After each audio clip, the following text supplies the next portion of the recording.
Yeah. I wish we could put the camera onto the TV. But then I would just stare at it the whole time. Yourself, oh shit, do I look good? You'd be talking, I'd be like, no, what did you say? Okay. All right. Hey besties, welcome back to Two Besties, One Brain Cell. I'm your host, Cara, and today I'm joined by Ethan Yong, better known as Umami Papi. Thanks for having me, Cara. You're so welcome. Thanks for coming on the show today. So me and Ethan have actually been acquainted for quite a while, a few years. More than that, I think. Yeah. Well, I feel like maybe early uni. Early uni, which would have been like minimum 2013, I'd say. Yeah. So it's been a while. I've known you for quite a while. That's crazy. It's been so long. Oh my God. I just remember, I don't even remember how we met, but I remember there was, I have a photo of us on my Instagram. Have you seen it? Yeah. Yeah. I know which one it is. Benny? Yeah. Oh, it's with someone else. And I think I'm holding on to him or hugging him or something. Yeah, our heads all mashed together. Yeah. I think it was Benny. Yeah. And then I didn't really see or hear from you in a while, in a few years, until you popped back up, doing all your Umami Papi stuff. I think that's one thing that I really value as part of this business is that I get to reconnect with a lot of people that I hadn't seen for so long, and it's really nice because without Umami Papi, I don't think I would have seen or caught up with a lot of the people that I get to see now, and even having this opportunity with you, it's pretty fulfilling. Yeah, I feel as you get older, it becomes harder and harder to make plans with people or to just catch up with people that doesn't involve seeing them for a reason or definitely. Usually it's often work related or either that or a celebration, but you don't really I don't know, I feel you don't tend to just hang out with people as much the older you get, unless something happens to bring you together. So yeah. Do you want to talk a little bit about how you actually started? Well, maybe tell the listeners what exactly Umami Papi is. We kind of just skipped right past that. So Umami Papi is my business.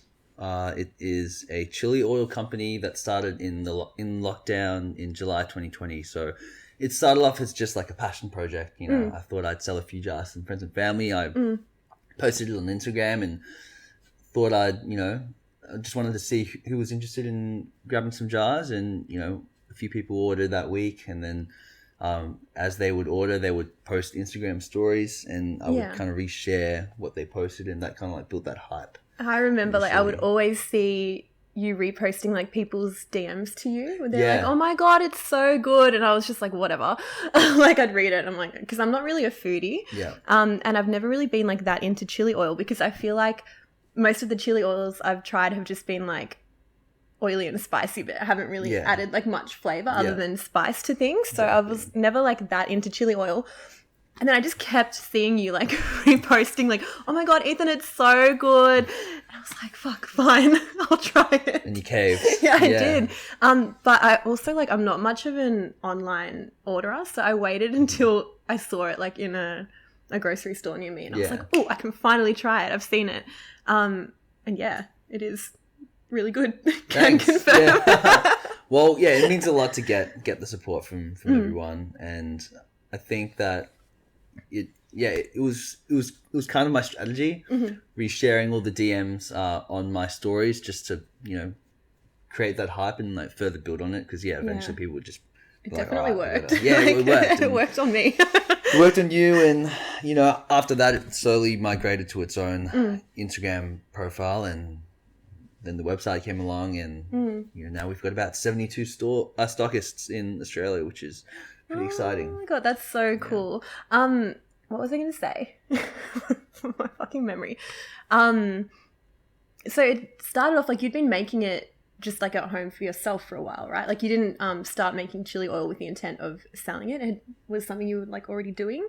Yeah, this is something I've been doing for quite a while. So I reckon I got into food and cooking in early uni, and then around that time, that's when I was oh, I can probably start making my own chili oil at home instead of just having to wait till I go to a restaurant to try it. So, during uni days, I would invite a bunch of mates over, and we'd hang out, and I'd make it, and everyone would take a jar home. Oh, that's just so a cute. little fun thing you do with your friends. Did you make it together? or like I would make it, but we'd be Yeah. hanging out, like, you know. They'd just be watching you cook. Yeah, like it wasn't like, or they'd like come and like look at the wok or the pot or whatever and like smell it and, you know, just like wholesome uni activities. It was really fun.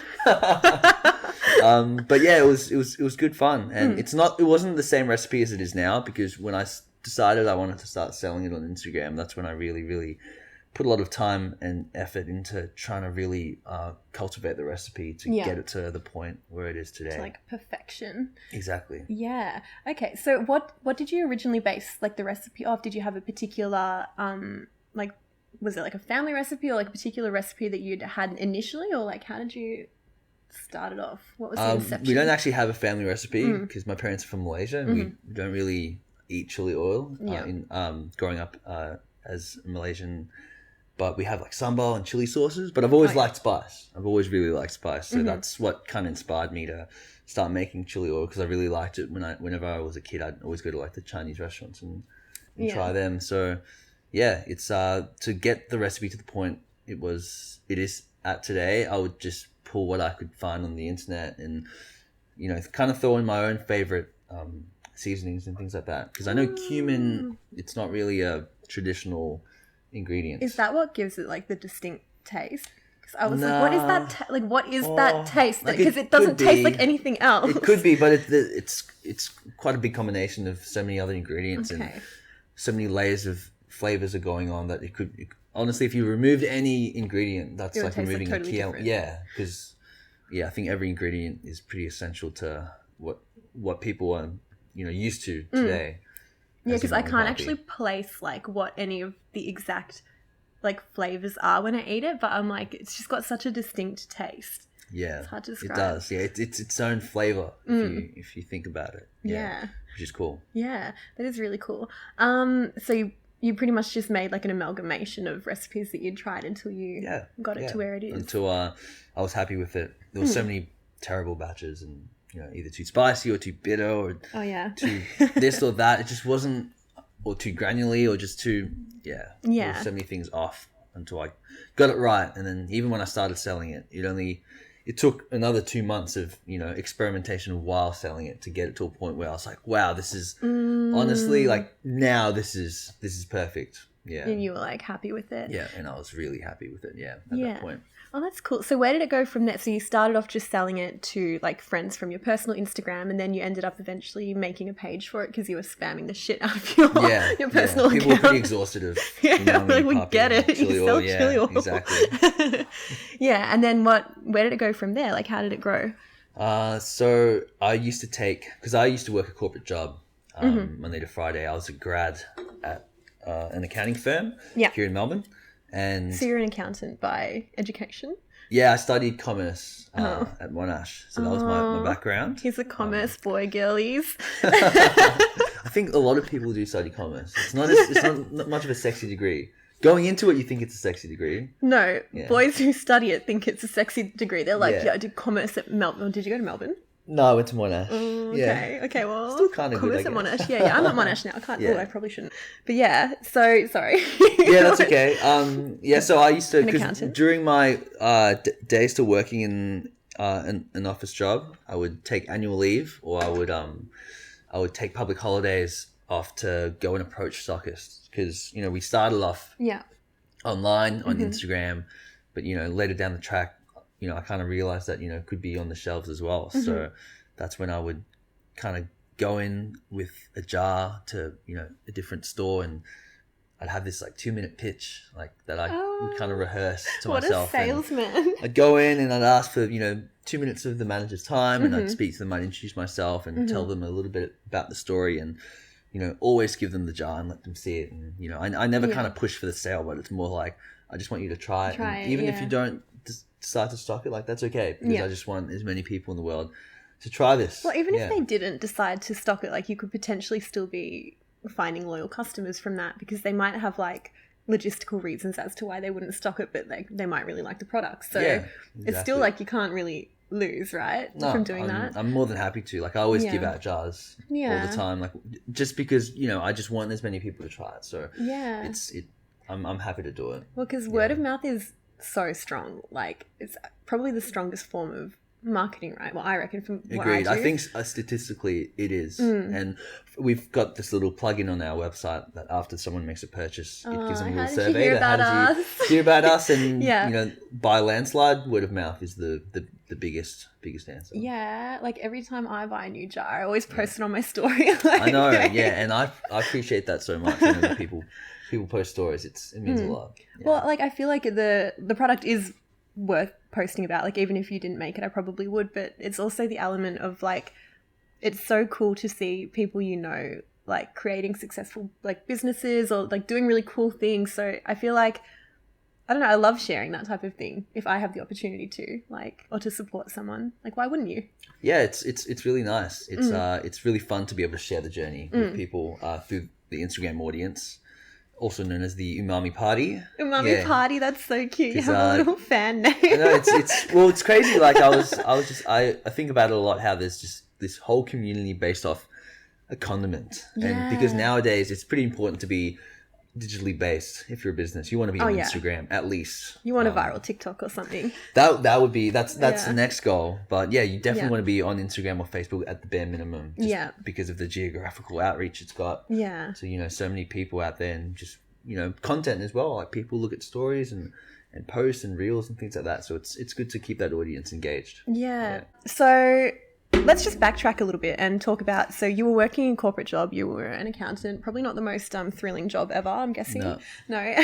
And as is your personality, like, do you get bored easily? Like, do you enjoy like a new challenge, or like what was it that made you want to? I can't really sit still or be in an office chair all day. I really like just being out there. I love meeting new people, and my job's pretty unstructured and flexible. That allows me to do that. Like Monday to Wednesday, we're at a kitchen on our feet all day. But I do enjoy like that. I do enjoy cooking, and at the end of the day, it's for the customer. Yeah. So well, I think it's different. Like if it's your own business, like obviously what we do is pretty different. I do makeup, for those of you who don't know that. So yeah, I do freelance work, and I think the main difference in being able to make yourself put in effort is like that there's such a tangible outcome, like when it's your own business. So when I'm doing makeup, like I'm directly working like one-on-one with the client, like I get to see the result straight away. Whereas if you're just like working for a big company, I feel like you're just another piece in the puzzle. Like you can't really see the impact of what you're doing directly, which makes it really hard to stay engaged, for me anyway. And I feel like it's a similar type of thing, right? No, I 100% agree, because you're in control of not only the revenue that comes in, but how much exposure your brand is getting, and how much impact you're making with what you're doing on your socials and getting yourself out there. Yeah, and like seeing it directly, like with people that, I don't know, like you get to just directly deal one-on-one with the client a lot of the time, which is really cool. But yeah, so you were working full-time 9 to 5. At what point did you like take the leap to leave your job and go full-time Umami? There was a lot of thought that went behind it, because obviously it's a very scary decision. Well, at the time it was, and people that ask me that question now, it's quite scary to even think of leaving your stable corporate job to pursue your business. It was May 2021 when I left, but I'd thought about it for a while before then, because in January 2021, that's when Umami was growing quite quickly, and it was getting very, very tough. Before and after work, doing things for Umami, going to the office, because that was when lockdown was ending, and then on the weekends we were cooking all day, and then just managing everything in between, as well as being in a very brain intensive job during the day, because you gotta use your head a lot in accounting. So it got pretty tough, and I actually had this meeting with my performance manager and my partner, Sam and David, if you guys are listening. If you're listening to Two Besties, One Brain Cell. Are listening, but... Wait, that just makes me laugh, the idea of like accountants listening to this podcast. That's true. That's so funny. But hey, if you're listening, welcome. Go on. We had a meeting, and they kind of asked how they could help me, because my performance was really slipping. It's a very high performing firm, and everyone is a pretty intelligent, switched on person. That's a sign of good management, though. The fact that they saw your performance slipping and they were like, how can we help you be more engaged, or how can we help you perform better? Because I've had managers that are like, what the fuck are you doing? Like, get it together. And I'm like, okay, I quit. I know, they were so supportive. They obviously knew what was going on. Like, I would go to the office and I'd bring jars pretty much every day because everyone, at least one person in the firm would want it. And then they didn't give me an ultimatum. They just, like what you said, how can we help you? You know, what do you reckon you need to do? And I would throw in suggestions, and it wouldn't really work, like working part-time. You're like a half-assing, like, oh, maybe I can make it work if we just change this, but in the back of your mind I bet you were like, I kind of knew, not like the conversation led to a point where I was like, where I announced to them, I was like, maybe I should consider like trying it full-time. And when I said that, I was like, whoa, that's actually pretty scary. And then they were like, take some time to think about it. So I had like a week or two before the next meeting. And then 2 weeks later we had the next meeting, and I was like, guys, I think I'm gonna give it a shot. And I haven't looked back ever since. Yeah. I love that they were so supportive though. Like, I just feel like so often you hear about jobs where like managers aren't supportive at all. And, like the fact that they even gave you like 2 weeks to make your decision, because I feel like with a lot of jobs, as soon as you mention that you're considering leaving, they're like, all right, go then. And then they just like terminate you on the spot, or like don't really give you that time to like think through the decision and like be sure that you're making the right one. Yeah. So kudos to them. I felt really supported throughout the whole time. And, sometimes I'll send them emails to update them with what's happening and things like that. So we still keep in touch. Wait, is this the job that you went to the party, the boat party? Yeah. That's That's a good story.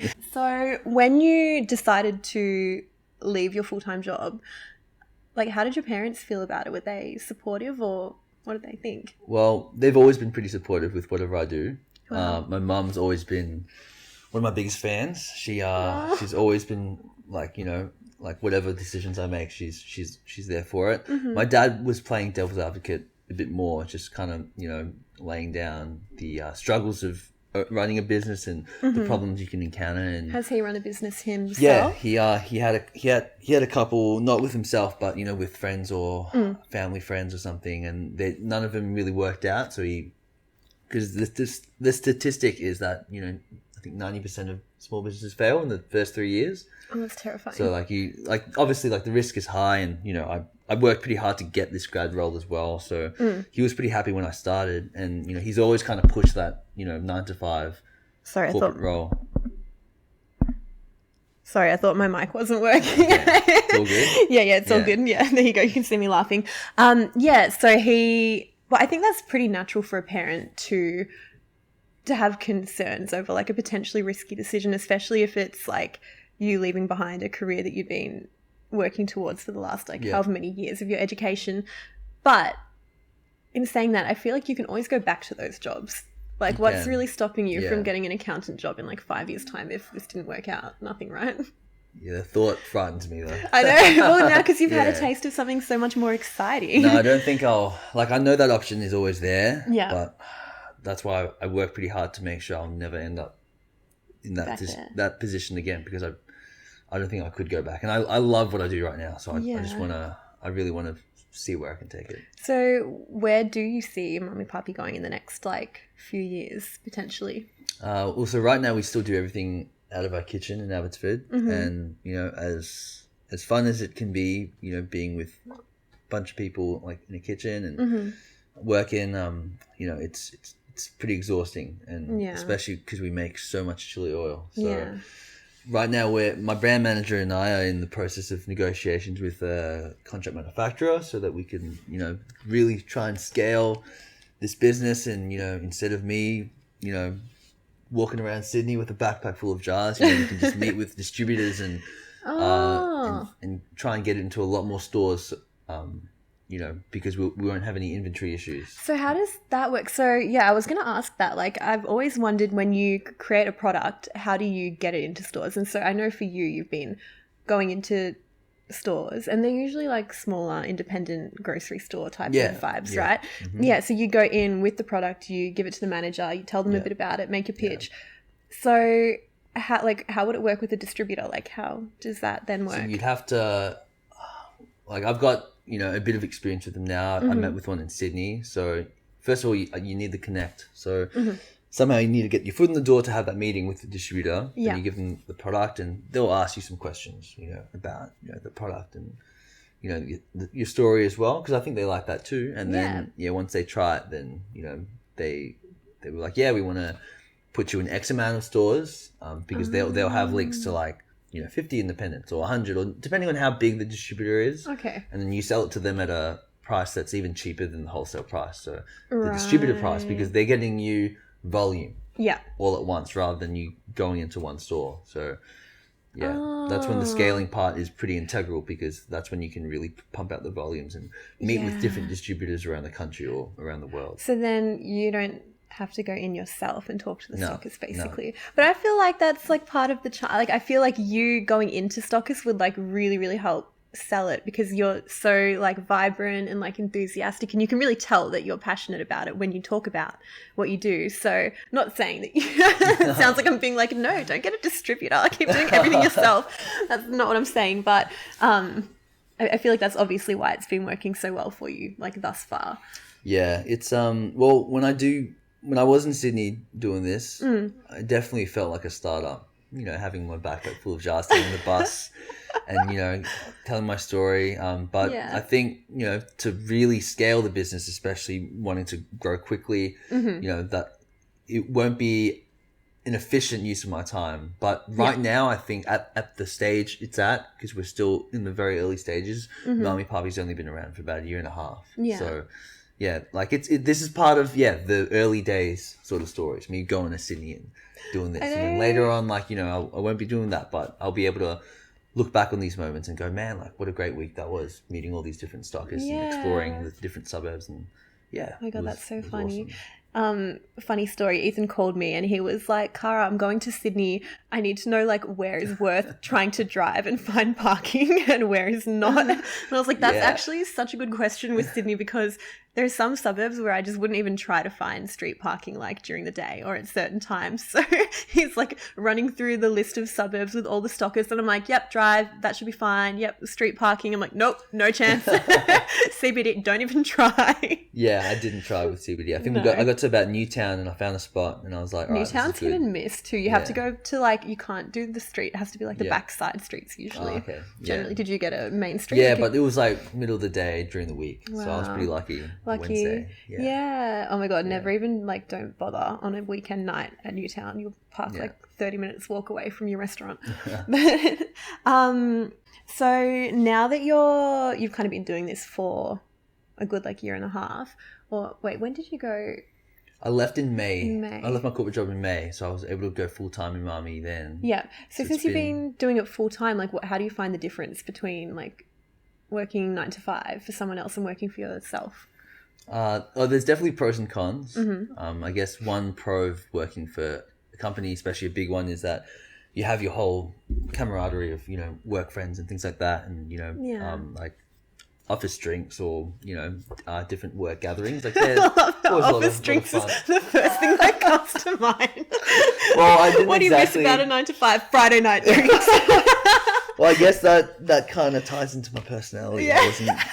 I think I was there for the social element, but I wasn't a great accountant. Oh my god! I asked you for help with my taxes. Do you remember? I do remember. Yeah.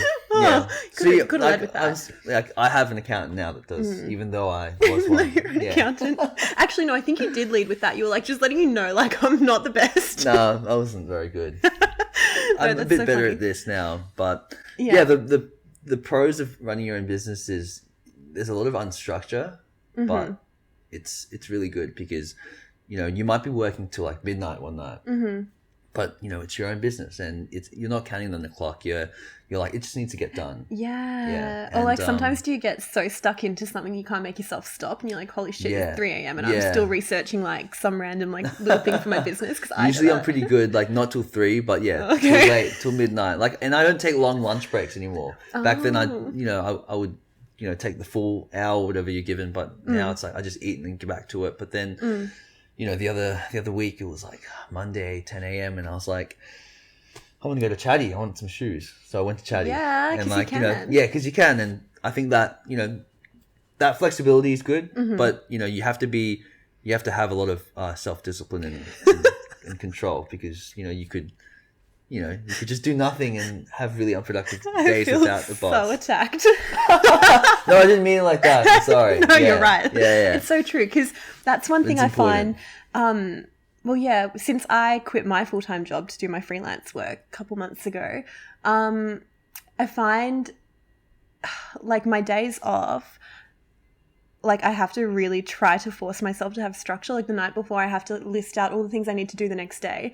Otherwise, like I'll wake up and I'm like just crippled by indecision. So I'm working on that. But it sounds like you have quite a good structure going. So what does the average day in the life look like for you? Well, every day is pretty different depending on what needs to be done.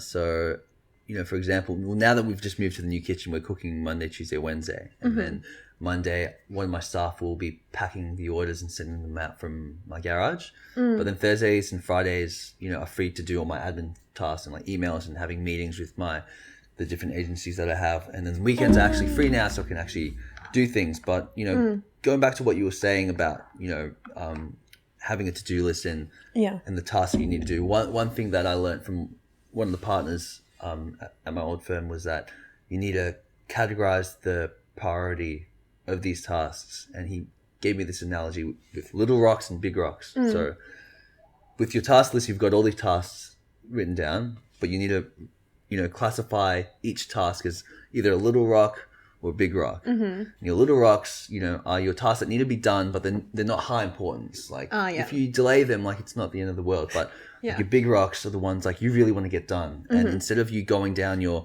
task list, doing them in order or doing the easy ones first, you should always prioritize your big rocks. The big ones and the little ones, just fill in the gaps. Hey. Yeah, because it's the big ones that are going to make that impact, and you really need to get done because they're critical to whatever. Yeah, that's so true. That's something I'm so bad at. I'll be like, oh my God. Like I always say the easiest way for me to get something done is to have something more important to do. Like if I have a more important task that needs doing, then I'll suddenly do this other thing I've been putting off forever. Like yesterday I had like so much shit to do and I was like, I'm going to pluck my eyebrows. And then have my to-do list there and then I write pluck eyebrows so I can tick it off and feel like I achieved something. Yeah. Well, it had to be done, so that was a to-do list item. So fair enough. Yeah, they look great. Thank you. They're actually a bit of a mess today. Anyway, but back to what you were saying about how you miss like the social aspect of working like 9 to 5. I think it's pretty cool that you've hired staff, and the original staff that you hired were like friends of yours, right? Correct. So you kind of just like working with your mates. Yeah, it was pretty fun, the early days of Umami. Yeah. Now we've recently hired some new people. Some randos. Some random people. So honestly, not because I haven't had much management experience. So putting an ad on Seek and, looking through resumes, doing phone interviews, having people come in for trials. So fun. Getting your employment contracts all done, your NDAs, etc. Yeah. And, being someone's manager and having that responsibility on yourself is it's the learning curve throughout this business has been massive. But it's very gratifying, and I think honestly it feels so right what I'm doing. Like I feel like I was honestly born to do this. I literally get that vibe too. Like I'm like, this just suits you so perfect. Probably because like that's like how I know you now. Like, but yeah, I literally can't imagine anyone else doing what you do the way you do it, and I can't imagine you doing anything else. I think it's like a perfect fit. That's really nice. Thank you, Cara. But would you consider going back to study like management or business or anything like that, or are you just kind of learning as you go? I've never been a studious person, so I think it'd be more advantageous for me to do what I'm doing and learn on the job than for me to go back somewhere and read it through a textbook or watch a lecture, because I've just never been good at that. Like well, I feel like the majority of learning like happens on the job anyway. Like not that I've really done any work that was super related to what I studied, but I just feel like when you study, you barely absorb anything, and then as soon as you start working, putting those things into practice, that's when it really like sticks. Yeah, agreed. So you can literally learn pretty much anything on the job, except maybe like if you want to be a surgeon or something. Yeah, I'd probably recommend maybe that not school learn on for the that. job. Yeah, which is why there's a pretty high benchmark for those sorts of roles. Yeah. But YouTube's great too. You can learn anything off YouTube. Oh yeah, like chili oil. I was gonna say like surgery. You can probably learn surgery off YouTube. Yeah, that's so true. Was it weird when you had like gone from working with all friends and then you hired like the first random person? Did it like were the vibes off? Well, there's still some friends that are working, but 2 have left. So yeah, it's always a different vibe. But you know, I always ask new hires, you know, how do you find it? I'm always trying to be as supportive as possible because I know how it feels being a new person in a new role. Yeah. And yeah, the first thing they've always said is, you know, it was a lot of fun. Yeah. Which is that's good. really nice. I think we've created the culture of Umami Papi without even realizing, because you know, I think that's something that's set from the get-go. And I think it helps being like young as well. Yeah. Like being run by like a business run by a young person, and like obviously most of your staff are pretty young. And then, well, the stuff that you're outsourcing is going to people who are like older and more experienced, right? But Correct. But the the operations is all, you know, everyone's pretty young, but you know, the digital marketing agency or my brand manager or my business development manager, they're all much older and wiser. Yeah, I was going to say, it's good to have the wisdom there. Yeah. Oh, that's cool. But another thing I wanted to say is I feel like you are really receptive to feedback, which is good. I feel like it really shows. Like every time you, like even when me and my best friend went to go pick up like a bunch of jars to gift to people for Christmas, because like, I don't know, it's just the perfect small gift, I reckon, for when you can't think of like what to get someone. It's like you just want to give them something little, like don't want to rock up empty-handed, you know, like a nice little, like a token gift. Bias coming from me, but I agree. Yeah. It's perfect. Yeah. So me and my best friend like bought them for everyone for Christmas, and we went to go pick them up from his house, and I think Joan was giving him some like a negative feedback that someone had given, which was that by the way, that's the first time I've ever heard anyone have anything not amazing to say about it. I was like, I can't believe she said that. And Ethan was just like taking it on board, like, oh, that's really good feedback, like thank you so much for letting me know. And I was like, oh my god, I'd be like, oh, how dare she? Like a little part of me is like, you know, you're like, ouch. Yeah, but to be honest, like, you know, I always I read every review that comes in, bad or good, and you know, majority of people, you know, love it. So, it's overwhelmingly good. It doesn't really affect me that much if someone bad doesn't ones like sting it. More. Sorry? They do sting a bit more, but you know, regardless, like I always take that feedback, whether it's critical or positive, because I think that really helps you develop, whether it's you know, in business or even personally. And you know, obviously now people are very used to the flavor of Umami Papi. So even if someone recommends something, you know, there's no way that I'm going to change it just for that one person. That one person, you're like, No way. Sorry, let me just go back to the drawing board and change my whole recipe. Let me just let the suppliers know too. Like exactly, just for that one person. Yeah. So that's not going to happen. But you know, once we are co-packing, and you know, once I've got a lot more experimental time in the kitchen for, you know, the next new products and things like that, that's when I will really want the feedback. So, you know, before anything goes to launch, you know, I'll be coming over here with a jar of, you know, chimichurri or, you know, teriyaki or something, and being like, look, you know, I'd love for you to try this and let me know what you think, because, you know, it has to be perfect before we sell anything, because now Umami Papi is not just a chili oil product, but it's a brand. And, you know, people associate that with high quality and something delicious. So we really need to maintain that. Yeah. So what, are you still doing Roma? Or no, was that a limited thing? That was like a summer promotional product that we did in 2020, because that's when tomatoes are peak season in Australia. Was it 2020? Yeah, end of 2020, like December 2020 to February 2021. Stop. If you asked me, I would have been like, yeah, that was like 3 months ago.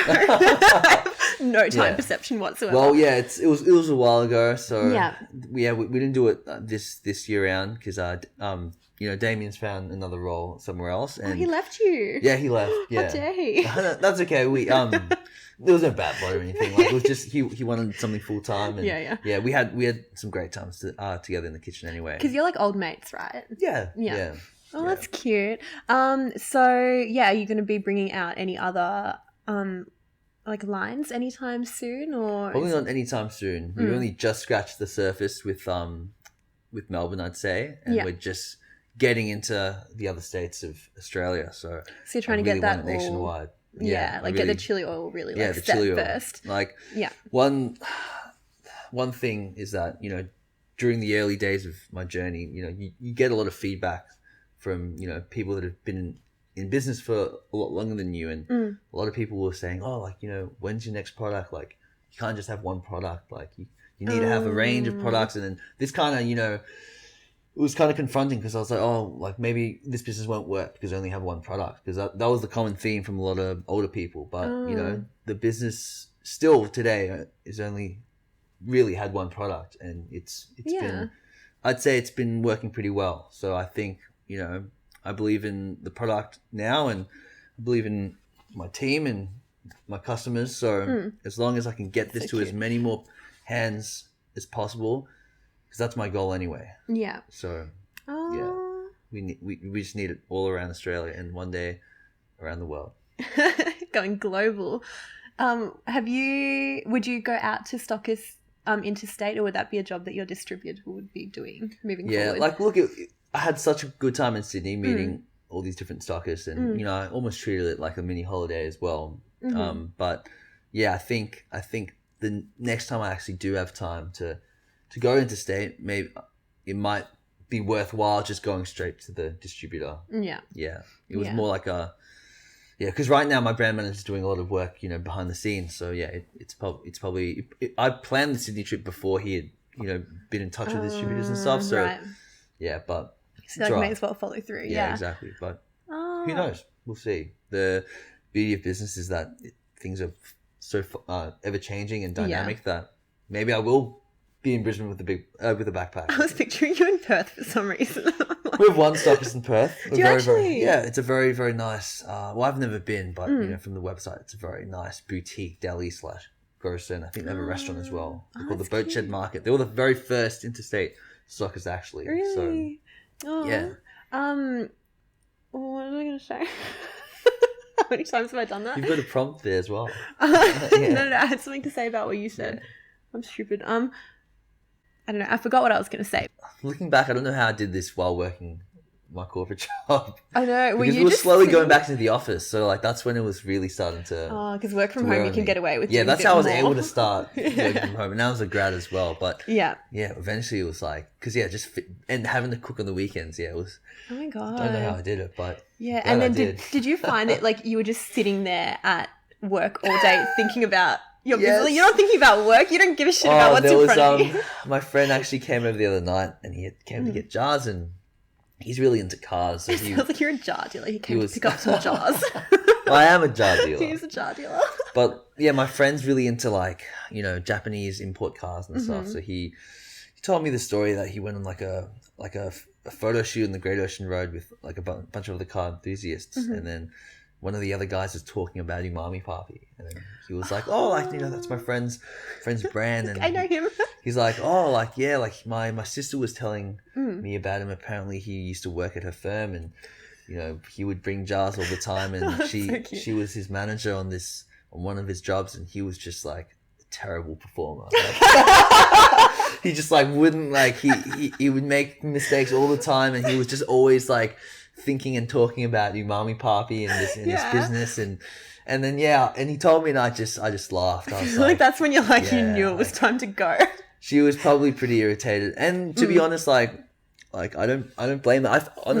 I felt bad for the people I worked with towards the end of my departure, just because they probably had to deal with, you know, my shitty work. They had to pick up the slack for you. And you know, I was trying. Like, I think one thing is my attitude's always been good to wherever I worked. I just probably wasn't the best. No, but something's always got to give. Like, when you overcommit, or like when you've taken on such a huge load, no matter how badly you want to try and do everything and like balance everything, there's always going to be something that's taking the majority of your attention.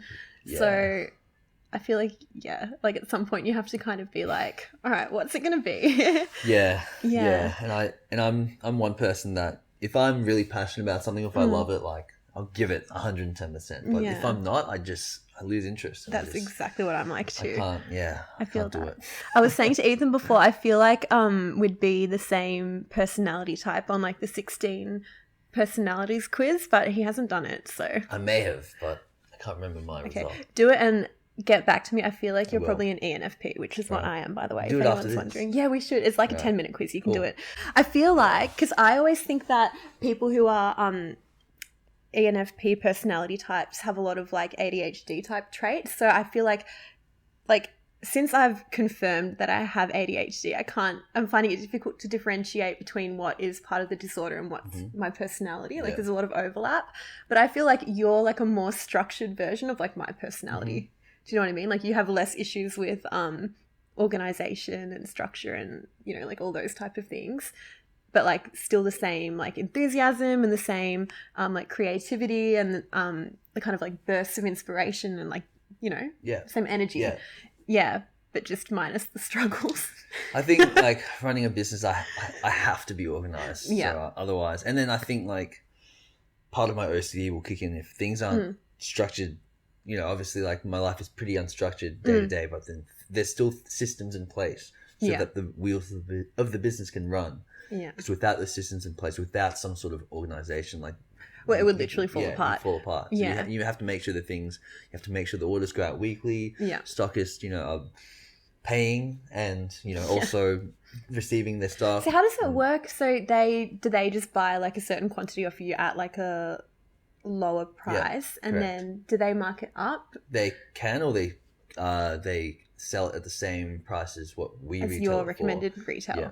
Mm-hmm. Okay. Do most stockists sell it for the same or? Yeah, or they maybe price it up by 50 cents or $1. Okay. Which is fine because I think a lot of customers walk into the store and they'd rather just grab it off the shelf rather than pay for shipping and have to wait for shipping. Yeah. So everyone's different. Yeah, I'm definitely more of like an in-person shopper. It's not even like the shipping fee that puts me off. It's like waiting for it. I'm so impatient. Or you gotta wait for it. Yeah. And I guess it's also like now that I think about it, like it's a food product, but you're buying it online. Like it's generally food products you buy them off the shelf anyway. So it's kind of like, I don't know how big the food and drink industry in e-commerce is, but I think compared to retail, it's obviously probably a fraction. But it would be, because I feel like the only time you really would normally order a food product online is if it's something from overseas that you want to try that you can't get in a store here. Yeah. But then, so yours, your product's mostly stocked in like independent grocers. Is that kind of how you envision it to always be in like smaller stores? Like you wouldn't go into like a Woolies or like a Coles or something like that? Like not so commercial? Nah, so Woolies and Coles probably not. And we're definitely not ready as well because we have to be at co-packing first, but Coles Local, actually, we sent them quite a lot of samples to the buying department there. And are they like the mini ones? So Coles Local is like, some of the stores are actually quite big, but the difference between Coles Local and normal Coles is that Coles Local are usually in more affluent areas. Yeah. And where people, like the bougie Coles. where people like are willing to spend a bit more of a premium on better quality products. Like they've got butcher meat from like, you know, Meat Smith. They've got, you know, Laurent Bakery bread, and, you know, they've got really nice, you know, like cheeses and, a bit more, a bit more expensive grocery items that, you know, the people in those areas are willing to pay for. And these all like southeastern, like inner southeast suburbs. Like there's one in Hawthorne, Collingwood, St Kilda, Brighton. And then I think in Sydney it would probably be in like you know, the like eastern suburbs. Yeah, the eastern suburbs. Or like north. Definitely. Oh, that's interesting. So, I don't think I've ever seen one before. They're really nice. They're really nice, and they always look really modern. And is it really wooden inside? I'm imagining like wood. The one I've the one near my house isn't woody, but there's an orange juicer.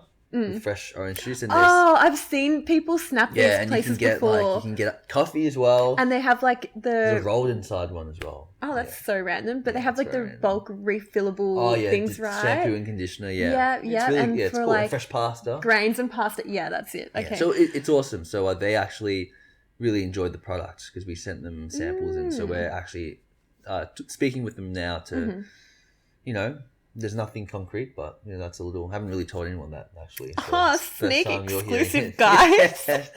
So yeah, fingers crossed that it ends up in Coles Local at some point this year. Oh yeah, fingers crossed for you. Well, I think have we covered pretty much everything we wanted to cover? I think so. Well, I'm going to end it with my last question that I ask pretty much all my guests, which is, what is your coffee order? Oh, long black. That was so boring. So anticlimactic. Like, no sugar, just straight black. Yeah. Like a hot long black. Hot long black if it's cold morning. Yeah. But if it's a hot, sunny, warm, I'll get an iced long black or long black. Or cold brew or something. I just don't like milk or sugar in my coffee. Oh, I don't like cow's milk, but I'll do like an oat milk. Mm-hmm. Oh my god, I can't do a hot long black. I could probably do an iced one, I reckon. Yeah, it's pretty strong, but and it gives you that caffeine boost for the day. Yeah, in the morning at least. But don't you like to enjoy? Do you enjoy the taste of it? I do. Well, I started doing it when I did intermittent fasting a long time ago. Oh, because you're not allowed to have any Yeah, and then calories. Now that's all I drink because I just got really used to it and I love it, and yeah, it's great. Oh my god, I've made like 3 or 4 attempts to get into just plain black coffee, and I never kind of have to do just like a dash of like oat milk or something in it to make it more palatable. But I feel like you can really tell a lot about someone's personality by what coffee they drink. So what does long black say about me? I think you're a psychopath. Oh, really? Either a psychopath, really calorie conscious, or you're just like drinking coffee to get shit done. Okay. Well, I guess it's all of the above. All of the above. I wouldn't say I'm a psychopath. Okay. Yeah. He's like, yes, all of the above. I am a psychopath. Yeah, it definitely helps get stuff done. Yeah. And I do enjoy it. Okay. Yeah. Good to know. Well, thank you so much for coming on the show, Ethan. Really appreciate. I say we like there's anyone else. I really appreciate you. No, thanks for having me. I had a great time. Aww. Yeah. Fun. Okay. Well, thank you guys so much for listening. I'll post the links to Ethan's Instagram in the episode description. What's your Instagram handle?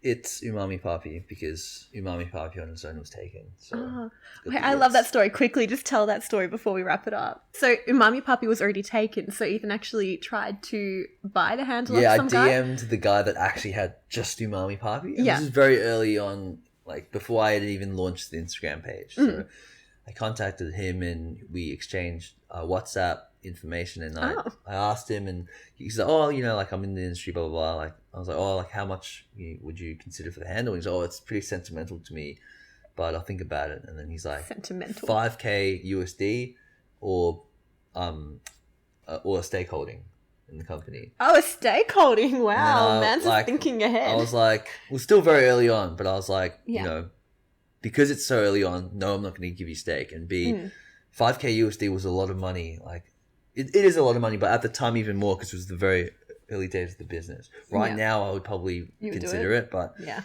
back then I was like, no way. But it still comes up if you search it though, right? If you just search Umami Papi, well, it does. I know it does. It used to, and when you type in chili oil on people's phones, it would pop up. And this is my little trick to get people to follow, is when I meet them for the first time and they ask about my work, I say, actually, do you mind if you search chili oil on Instagram?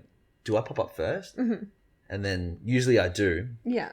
And then they follow it anyway. Yeah, they're like, I have to now. But now I haven't been popping up, which is a bit let's test it disappointing. No, it's going to pop up for you because you already follow the page. Oh, no shit. So, yeah. Should I try it from one of my burner accounts? I mean, my business account.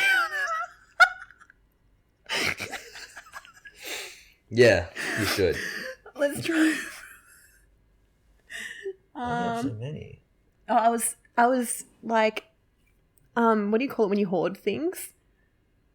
I was stockpiling potential podcast names. All right. Chili oil. Yeah, I used to be first. Now I'm not even there, even though I've got chili oil in my name. And... Oh my god, you've been like, here we go. Yeah, I know, but it's not like... Yeah, I know. You've been like... I don't know why. Shadow I'm banned. like, I've got digital ads and stuff. Like, going, so maybe that's why. Maybe it's I feel like when you start buying ads, they like take you off. Oh, you're not even... It's there. But still. Your logo's the cutest. I think so too. Joan did a great job. I love it. Yeah. Okay.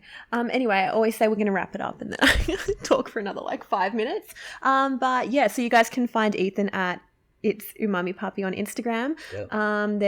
Do you have a list of stockists on your website as well if you want to find it in person? Yeah, so you just head to the where to buy, and there's about 72 stockists in Australia where you can grab it. That's so exciting. I highly recommend everyone does try it if they get the chance. It's definitely worth it. And yeah, I'll leave all the links to Ethan's socials below. But yeah, thanks for listening, guys. Bye.